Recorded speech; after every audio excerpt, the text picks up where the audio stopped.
देश की बेटी मनु भाकर ने कर दिया है कमाल। ओलंपिक 2024 में मनु भाकर ने 10 metre air pistol mixed event में अपने पार्टनर सरबजोत सिंह के साथ मिलकर भारत के लिए ब्रॉन्ज मेडल जीत लिया। इसी के साथ भारत के नाम अब ओलंपिक 2024 में कुल 2 मेडल हो गए हैं। पीएम मोदी ने मनु भाकर और सरबजोत सिंह को बधाई दी है और दोनों की जमकर तारीफ की है। इससे पहले हरियाणा की एथलीट मनु भाकर ने पेरिस ओलंपिक में 10 मीटर एयर पिस्टल इवेंट में कांस्य पदक जीता था। इस तरह मनु भाकर की बदौलत 2 दिन के अंदर देश के खाते में 2 मेडल आए। मनु भारत के लिए एक ओलंपिक में 2 मेडल जीतने वाली पहली खिलाड़ी बन गई है। प्रदेश के खिलाड़ियों के लिए अच्छी खबर है। धामी सरकार राष्ट्रीय खेलों में पदक विजेताओं को दी जाने वाली राशि को 2 गुना कर सकती है। उत्तराखंड में इसी साल 38वें राष्ट्रीय खेलों का आयोजन होने वाला है। खिलाड़ी पदक जीतकर प्रदेश का मान बढ़ा पाएं, इसके लिए धामी सरकार खिलाड़ियों को अभी से प्रेरित कर रही है। खेल निदेशालय ने पदक जीतने वाले खिलाड़ियों की प्रोत्साहन राशि 2 गुनी करने के लिए प्रस्ताव बनाकर सरकार को भेजा है, जिस पर अंतिम फैसला होना है। मौजूदा प्रावधान में ओलंपिक में स्वर्ण पदक लाने पर 2 करोड़, रजत पदक लाने पर 1.5 करोड़, कांस्य पदक लाने पर 1 करोड़ रुपए और ओलंपिक में हिस्सा लेने पर 50 लाख रुपए की पुरस्कार राशि प्रदेश की तरफ से दी जाती है।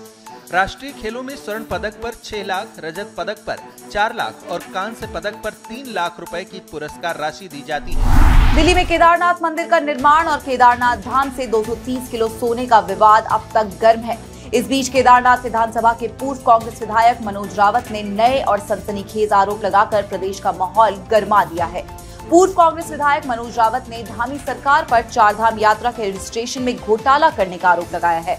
मनोज रावत का दावा है कि सरकार ने गुजरात की कंपनी को चारधाम यात्रा के रजिस्ट्रेशन का जिम्मा सौंपकर उसे करोड़ों का फायदा पहुंचाया। कांग्रेस का आरोप है कि बड़ी राजनीतिक पैठ के चलते गुजरात की कंपनी को राज्य सरकार हटा नहीं पा रही है।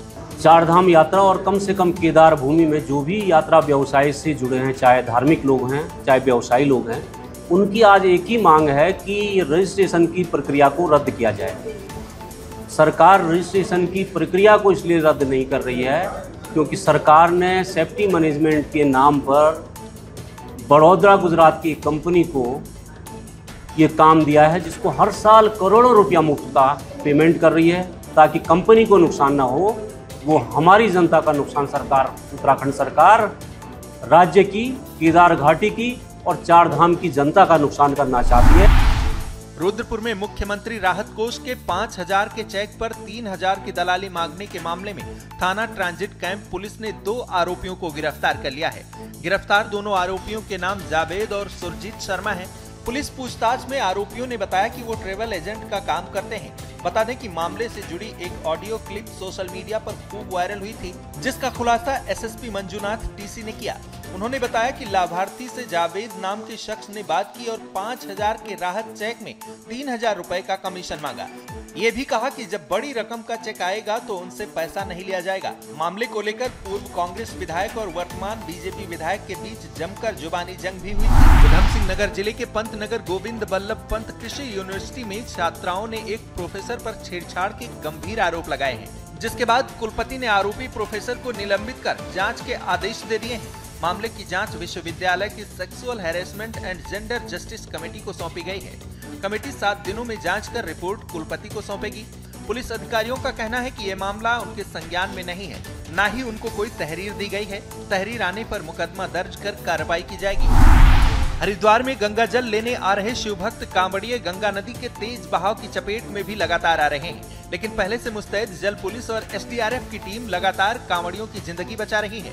मंगलवार को ओम पुल के घाट पर 2 कांवड़िए स्नान के दौरान गंगा की तेज बहाव की चपेट में आ गए और बहने लगे। इसके बाद जल पुलिस ने फौरन तेजी दिखाई और दोनों युवकों को बचा लिया। डूब रहे दोनों कांवड़िए यूपी के हापुड़ जिले के रहने वाले हैं। मुख्यमंत्री पुष्कर सिंह धामी ने हरिद्वार में कांवड़ियों के पैर धोकर उन्हें सम्मान स्वरूप गंगाजल भेंट करके उनका स्वागत किया।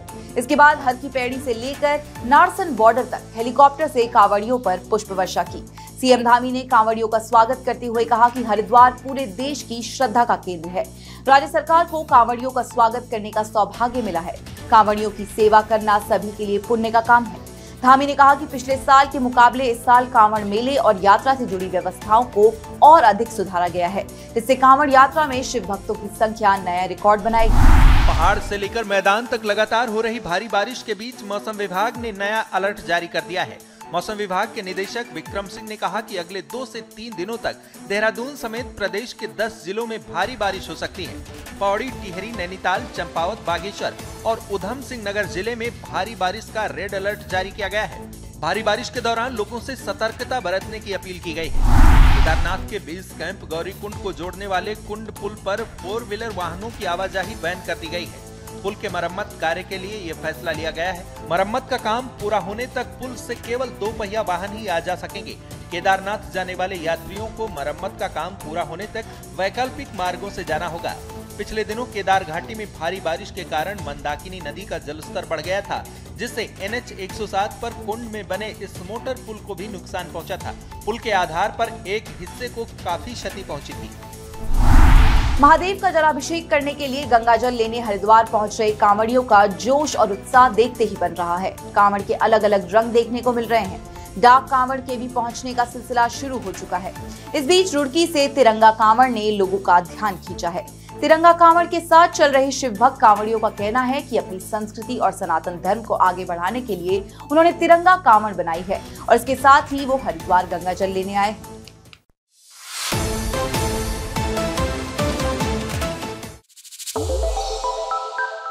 श्रेष्ठ उत्तराखंड पर खबरों से जुड़े रहने के लिए चैनल को सब्सक्राइब और लाइक करें, बेल आइकन दबाएं और देखते रहें श्रेष्ठ उत्तराखंड।